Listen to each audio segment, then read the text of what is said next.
بدأت القصة لما وقعت مارلين من على السلم في بيتها واتصابت في رجليها. في الوقت ده كان جوزها السابق دينيس موجود في البيت علشان يشوف ولاده التلاتة زي ما بيحصل كل أسبوع. دينيس خد مارلين معاه في العربية علشان يروح بيها المستشفى، لكن الوقت عدى ومحدش فيهم رجع. عدى 4 ساعات ومفيش أي خبر عن مارلين، فأولادها التلاتة قلقوا عليها واتصلوا بالشرطة وبلغوا. قبل ال4 ساعات دول حصل موقف في نفس الوقت اللي خرجت فيه مارلين مع جوزها، إن كان في زوجين تانيين راكبين عربيتهم وماشيين على الطريق السريع. الست كان اسمها ماري والراجل اسمه ري، وهم في السكة اتفاجئوا بعربية كبيرة جاية بسرعة في اتجاههم بالظبط، وكانت ماشية بسرعة كبيرة فكانت هتخبطهم، لكن لحسن الحظ تفادتهم في اللحظة الأخيرة.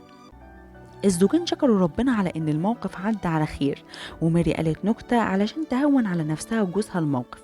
وبعد دقايق عدى الزوجين من قدام مدرسة مهجورة في منطقة كلها غابات، ولاحظوا حاجة غريبة. شافوا العربية الكبيرة اللي كانت هتخبطهم مركونة جنب المدرسة، وواقف جنبها راجل ضخم. الراجل ده كان ماسك في ايده غطا ابيض عليه لون احمر، وكان وقوفه بالعربية بين الاشجار غريب ومثير للشك. ومع ذلك كمل الزوجين في طريقهم وما وقفوش، وده اللي كان هيعمله اي حد لو كان مكانهم. ورغم انهم بعدوا عنه الا انهم فضلوا يسألوا نفسهم عليه، لانه كان سايق عربيته بشكل غير طبيعي، ووقوفه في المنطقة المهجورة دي ومعاه الغطا ده غير مريح ابدا. وأثناء ما الزوجين بيتكلموا مع بعض في الموضوع ده، لاحظوا إن العربية الكبيرة بتاعة الراجل الضخم وراهم بشكل واضح وقريب جدا، لدرجة إنها كانت هتخبطهم من ورا. ري زود سرعته علشان يبعدوا، لكن العربية الكبيرة فضلت وراهم بأقصى سرعة، كأن الراجل الضخم عاوز يمسكهم. وفجأة بعد المطاردة دي مشي الراجل الضخم بعربيته لطريق فرعي، فارتاح الزوجين وهدوا وأخدوا نفسهم. قررت ميري وجوزها ري إنهم يبلغوا عن الراجل ده، لكن المشكلة إنهم ما شافوش ملامحه كويس، فقرروا إنهم يرجعوا تاني للطريق اللي مشي فيه. وطبعا مش أي حد ممكن يعمل كده لو كان مكانهم. كانوا عاوزين ياخدوا رقم العربية علشان يبلغوا عنه، وفعلا لقوا العربية واقفة على الطريق. قرب الزوجين بعربيتهم أكتر جنب العربية الكبيرة، فشافوا الراجل الضخم ورا العربية بيحاول يفك الأرقام الخلفية. وعلشان الراجل الضخم ما يشكش فيهم كملوا بعربيتهم من جنبه عادي كأنهم ماشيين في طريقهم. وأثناء ما كانوا بيعدوا جنب العربية لاحظوا إن الكراسي عليها لون أحمر، فزودوا سرعتهم ومشوا بسرعة، وراحوا تاني ناحية المدرسة المهجورة علشان يكتشفوا اللي كان بيعمله الراجل ده. وفضلوا يدوروا في المكان على الغطا اللي كان ماسكه في ايده لحد ما لقوه باين طرف منه من فوق الأرض. حفروا وطلعوا الغطا واتأكدوا ان اللون الأحمر ده مش بهق، وركبوا عربيتهم بسرعة وراحوا لقسم الشرطة. وفي نفس الوقت اللي بلغ الزوجين فيه عن اللي حصل، جه بلاغ من الأولاد التلاتة عن غياب أمهم وأبوهم.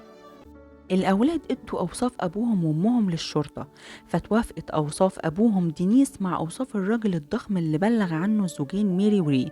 وعلشان نفهم إيه اللي بيحصل لازم نعرف الأول تاريخ دينيس وزوجته السابقة مارلين. مارلين طلبت الطلاق من دينيس بعد 17 سنة جواز، لأنه بقى غريب وتصرفاته غريبة. ما كانتش مارلين بس اللي لاحظت تغيره، لكن الأولاد التلاتة كمان لاحظوا كده، ففكر دينيس إن هي اللي بتبعد الأولاد عنه.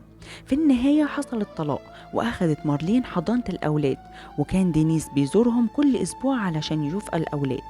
لكن الأولاد ما كانوش بيحبوا زيارته، وده زود اعتقاده إن مارلين هي السبب في كده. وفي الليلة اللي اختفوا فيها كان رايح علشان ياخد 2 من أولاده التلاتة علشان يخلص إجراءات خاصة بالحضانة في المحكمة، لكن الأولاد الاتنين رفضوا إنهم يروحوا معاه، فغضب وانفعل عليهم. فاتدخلت مارلين وأخدته وطلعوا الدور التاني علشان تتكلم معاه.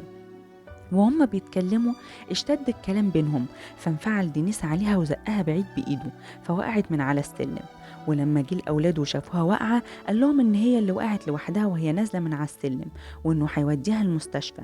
في الأول الأولاد ما فكروش إن أبوهم هو اللي وقعها، لكن بعد كده لما استرجعوا الأحداث عرفوا إن دينيس هو اللي زقها.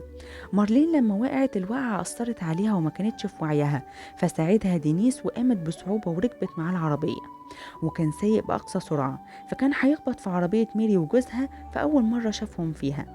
وبعد بلاغ ميري وري راحت الشرطة للمدرسة المهجورة وشافوا الغطا. تاني يوم لقى مزارع جثة مارلين في أرض زراعية جنب البيت والمدرسة المهجورة. دينيس كان ضارب مارلين رصاصة في راسها. دوروا عن دينيس في كل مكان بس ما لقوهوش، وبعت رسالة لعيلته يشرح لهم فيها سبب اللي عمله. الأسباب دي كانت اعتقاده إن مارلين هي اللي خلت الأولاد يتعاملوا معاه بالطريقة دي، وإنه ما يستحقش كل ده منهم. بعت لعيلته 17 رسالة، كل رسالة منهم من ولاية أمريكية مختلفة. عدت سنة وما قدرتش الشرطة توصل لمكانه، لحد ما حصل موقف غريب. في يوم رجعت واحدة ست شقتها، لقت صاحبها واسمه هند بيجهز شنطته علشان يسافر، فاتفاجئت وسألته عن السبب، فقال لها إن أمه مريضة ولازم يزورها، وكان باين عليه التوتر. وهو بيجهز شنطته كان بيبص على التلفزيون، وكان مهتم باللي بيتعرض فيه، ولما بصت هي كمان على التلفزيون ازداد توتره. ما كانش عاوزها تشوف اللي بيتعرض، فطلب منها تعمل له أكل ياخده معاه وهو مسافر. راحت تعمل له الأكل، لكن لمحت وهي ماشية صورة معروضة في التلفزيون، وكانت الصورة هي نفسها صورة هند صاحبها. وعرفت إن الصورة دي الراجل اسمه دينيس متهم في قضية قتل مراته مارلين. يعني هند صاحبها هو نفسه دينيس، وفي الوقت ده كان طالع من الشقة ومشي بعربيته. الست بلغت عنه وادت الشرطة رقم العربية، وبدأوا يلاحقوه وهو متجه لولاية لويزيانا الأمريكية. فضلوا يلاحقوه مدة طويلة، ولما حس انه خلاص هيتقبض عليه ومفيش مفر، خلص الموضوع بنفسه وانتحر. القصة دي كانت سنة 1990 في ولاية ميتشيغان الأمريكية، وتحولت لفيلم رعب سنة 2001.